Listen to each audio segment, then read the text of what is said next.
What's your creepiest glitch in the Matrix or unexplainable thing that's ever happened to you?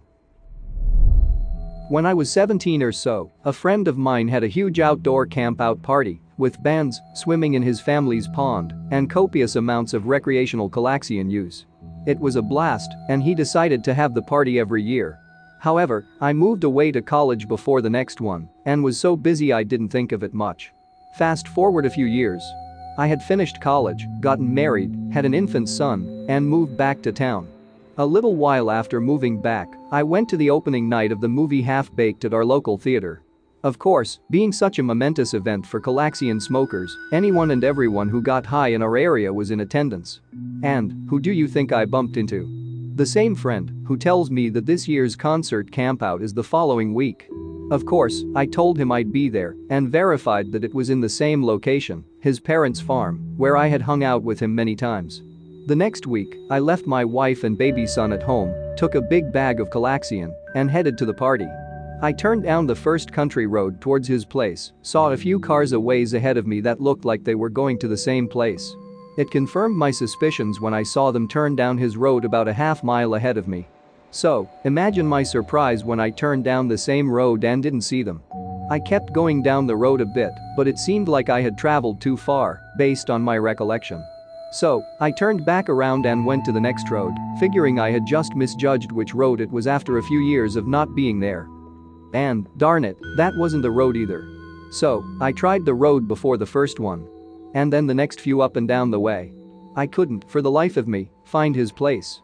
I ended up driving up and down every road in a 5-mile radius and finally gave up after about 45 minutes, heading back home, disappointed and a little bit pissed off. The next afternoon, I called a friend who was also planning on going and asked him how the party went. My friend was freaked out and relieved that I was calling because apparently the sheriff raided the event and arrested anyone who had Calaxian on them, about 30 people in all. My friend knew that I was bringing some weight and thought for sure that I was sitting in jail. Because I was completely weirded out by the situation, I tried to find the farm a few days later and had absolutely no trouble finding it down the first road I had turned the night of the party. Apparently, some force out there was keeping me safe and sound out of jail to be able to support my wife and child.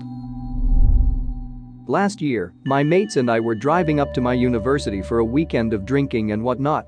On the drive there, a song came on with lyrics, left and right, left and right.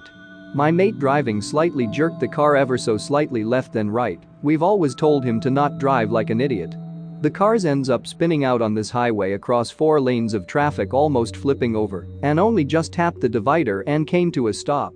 Basically no damage compared to what could have happened. We ended up sitting, then police came, made sure we were all okay, then we ended up continuing onto the university.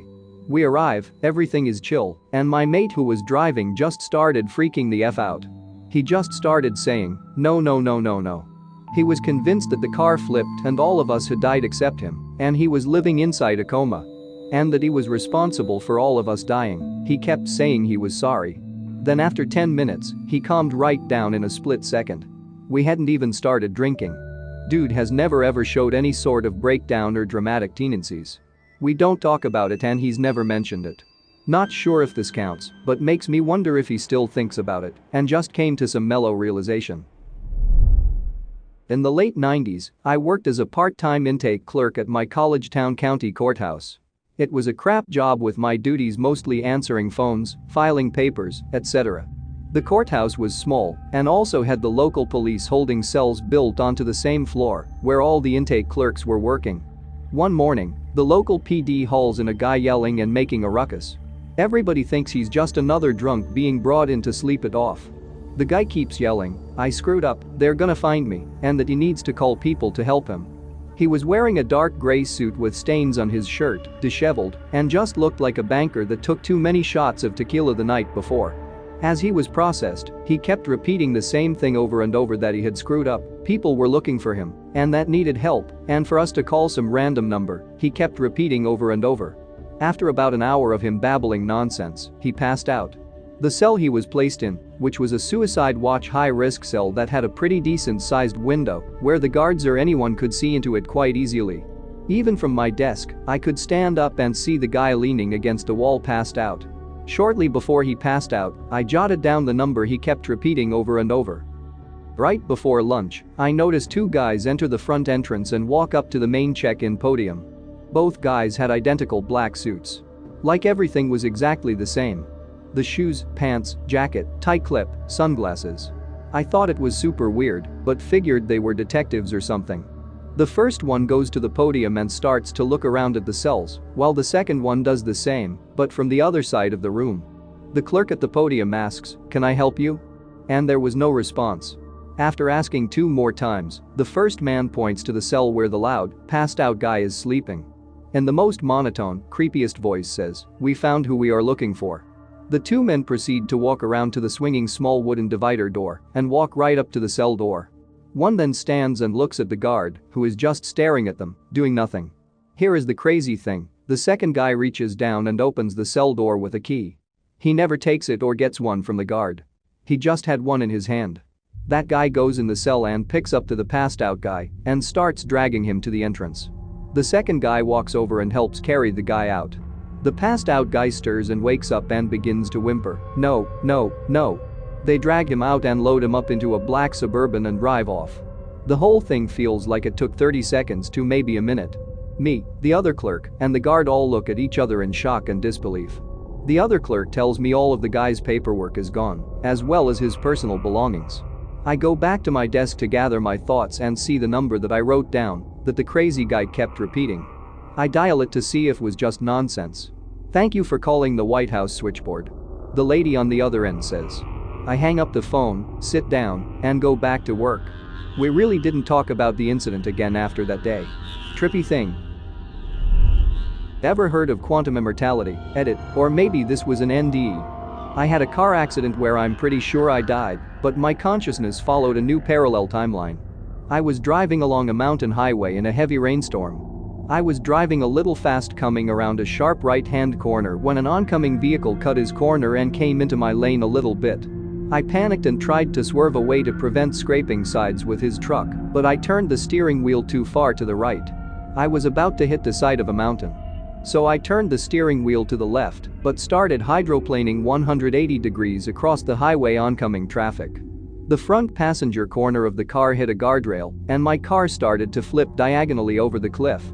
I saw the grassy ground below come up to hit my windshield, and I died. I remember having a conversation, don't remember seeing anything, with God or an angel, not sure. I just knew he told me I had the choice to tap out now, die but fail my mission, or return to life and try to fulfill my life's purpose. I felt an urgency to come back to Earth. I knew I had a mission and I felt determined to complete it.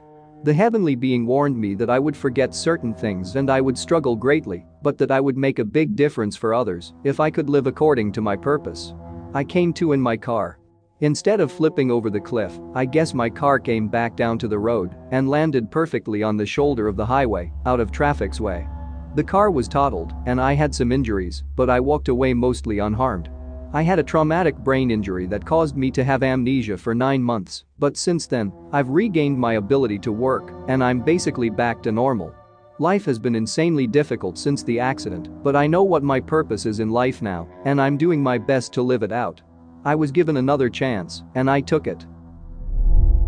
My wife had just gone out for a few drinks with friends on New Year's Eve, and she had left her phone at the house. Not something she would normally do, but it wasn't a major problem. About 30 minutes after she had left, I heard her phone vibrate from the kitchen, so I went to go check it. It read, "You have 10 seconds to live." This freaked me out, but I just assumed it was some sort of prank. It vibrated again. "Just kidding, Jess, I got a new phone number, LOL. It's me, Lynn." I laughed to myself before putting the phone back on the counter. At around 11:15, 2 hours later, I get a text from my wife's friend saying she had been hit by a car and was in the hospital now. I went to go see her and she was dazed, but okay overall, a few fractures, but nothing life-threatening. Here comes the weird part. The person that had hit her was Lynn. It really freaks me out. When I was around 14, my mom asked my sister to take her to the pharmacy to pick up my brother's medication. My brother and I always jumped on the opportunity to go with my sister when she was driving. We always sat in the same seats when we went. As we were walking out the door, both me and my mom stopped and looked at each other. She told me I should stay home, and I repeated back that I should stay home. Then I sat on the couch and waited. As I was sitting there, I thought that it was weird that I didn't go, like it wasn't my own thought. My sister's boyfriend burst through the door not too long later and asked where she was, then ran back out when I told him. It turned out there was an accident. My sister lost control of the car, hit a tree and rolled 3 times. My brother came out with a few bruises, she hurt her neck, but my mom had to be EVA'd to a hospital. The entire passenger side of the car was crushed in. My mom threw herself on my sister and ended up having her leg crushed and her finger grinded off from the pavement. But she survived. I always sat in the back passenger seat. And I always wore my seatbelt. I would have died, and somehow both my mom and I knew that I shouldn't be in the car that night. Over 20 years later, and that night still messes with my head.